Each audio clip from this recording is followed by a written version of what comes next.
Hi, Ben here from Numbergroup, here to present the latest blog. Today the subject of the blog is going to be on what is an IVR and why do you need it. So just a quick introduction, my name is Ben, I'm the Senior Support Technician at Numbergroup, and so the video today is just designed to give you a bit of an in-depth or a bit of a look at what an IVR is and why you need it and how we can provide that to you. Okay, so what is an IVR? Well, IVR stands for Interactive Voice Response. Now, it's not a particularly nice thing, but what that basically means is that you interact with a voice. So basically, you get a voice and you then respond to it. So most of you have come across an IVR in some shape or form through your time of using a phone. If you phone a company, sometimes you'll get an audio prompt or audio greeting, and then it will ask you to input one for one particular option, two for another option, and three for another option, and so on and so forth. That is an IVR. Obviously, you push the corresponding digit on your phone, and then obviously their system then picks it up, and then pass the call on basically to another level of the IVR maybe, or maybe routes on to an endpoint. In a nutshell, that is what an IVR is. Now, why do you need it? Well, in the old days, obviously most people had a receptionist, and the receptionist used to take all the calls and then would just route them on from there. Obviously meaning some poor lady or man on the front desk would be very busy taking calls and then basically forward them on to other people in the organisation. Obviously this isn't particularly efficient or particularly quick. Obviously if you've got a lot of calls coming in and you've only got one receptionist, then people could be waiting to be answered and then obviously forwarded on. With an IVR you get around that problem. So basically you set it up beforehand, and I'll go through some basic procedure of setting it up later on. You then obviously set it up based on your company needs and your structure. And then basically when they phone in, they follow the audio prompts, they listen to them, they think, okay, I need, they listen to the department they want or the person they want to speak to, and they push the buttons that they need to, and it routes them through to that person. No human interaction is required, it's all done by the caller, and it's nice and simple, and it just works.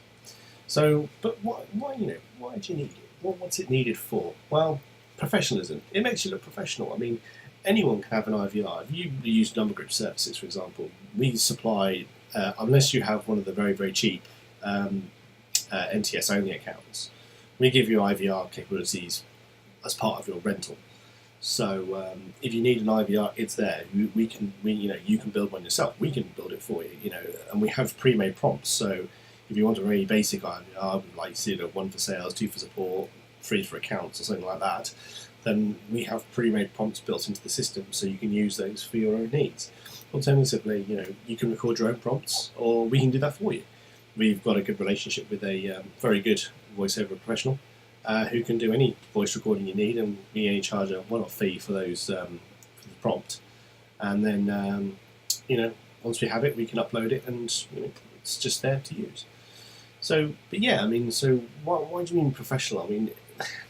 I think if you've got multiple points that you need to get through to, so let's say you have multiple different sections, it's much easier for them to give people multiple different numbers to dial to get through different sections. People will forget them, let's face it.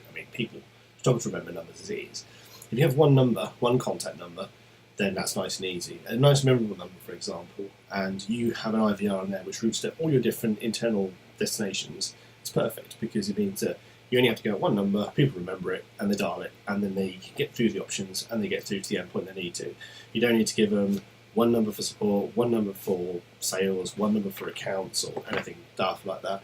You've got the one number, and everyone calls that, and it's just nice and easy. And it's also, seamless. It makes you look a lot more professional, and helps helps your customers as well. So, what else?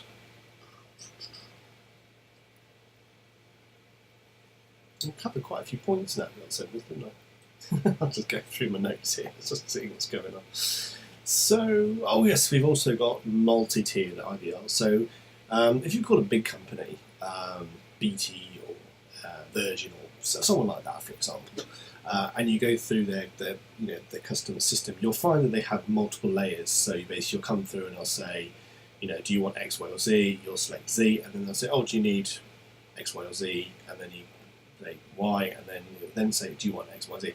And that's basically what's called a multi-tiered IVR. Basically allows you to create multiple levels in the system to basically allow you to go through the different options. So we support that as well.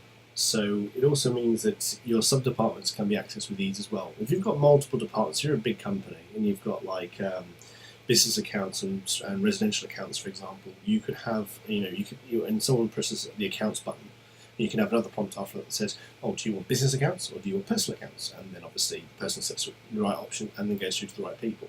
Once again, it just means that you have more control over where the calls are going at the end of the day. And this is obviously a very good thing. And the other reason that IVRs are very good is you're out of hours. So let's say you're closed, you're not in the office, but you want to provide people with options about what to do. I mean, IVR is also perfect because you can obviously present them with we are closed. Well, push 1 if you would like to leave a message, or push 2 if you need emergency support, and then you can obviously specify routing options on our portal, for example. Say if you have an out-of-hours support service, you can have number 2 linked to your out-of-hours support mobile, for example, and then if someone comes through out of hours and they don't want to leave a message but they need to speak to someone, they can push 2 and it goes through to you, rather than just having the static please leave a message or get back to you as soon as possible. It just means you have that extra control, and it means that you have a more professional outlook and a professional show about your company and how you're operating.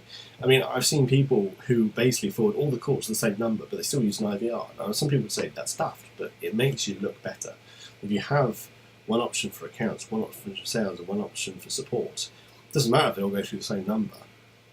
You're giving the customer the option, and in the end, if you decide to change the routing later on, you can do so within the portal. Say you just change the routing option against the particular number that in the IVR list. But you're giving the impression to the end user that your organisation is, and it also gives a very professional look. It's also, like say, completely bespoke and personalised, so you can customise and choose the prompts that you use on the system, and then you can structure it however you like. And it just works the way you want it to.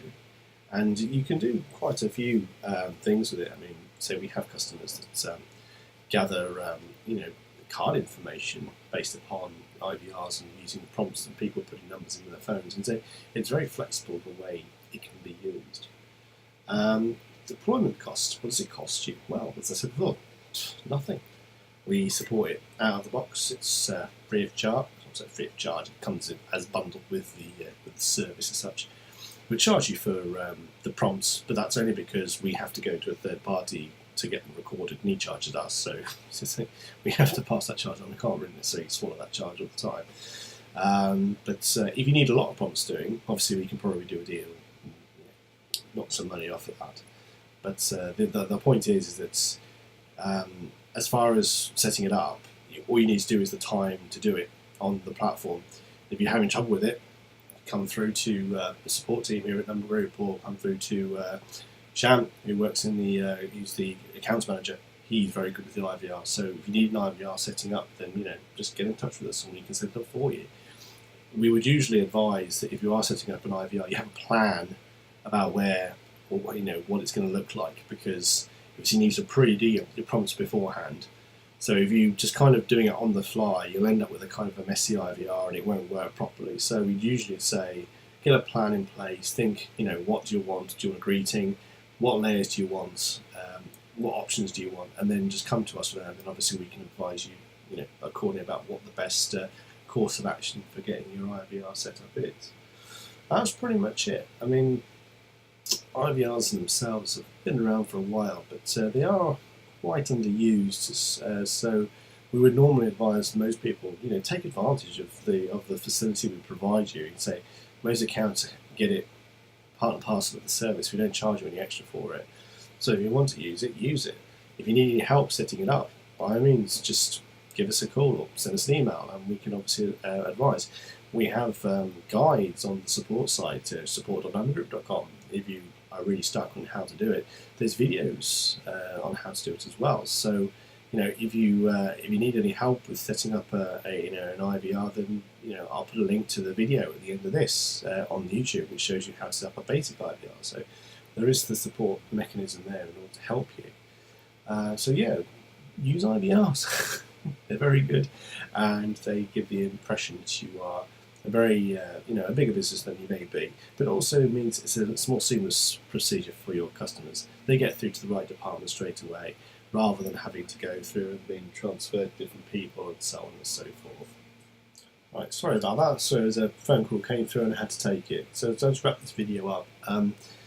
If you found it useful, or if you have any more questions or whatever, then please post the questions below the video.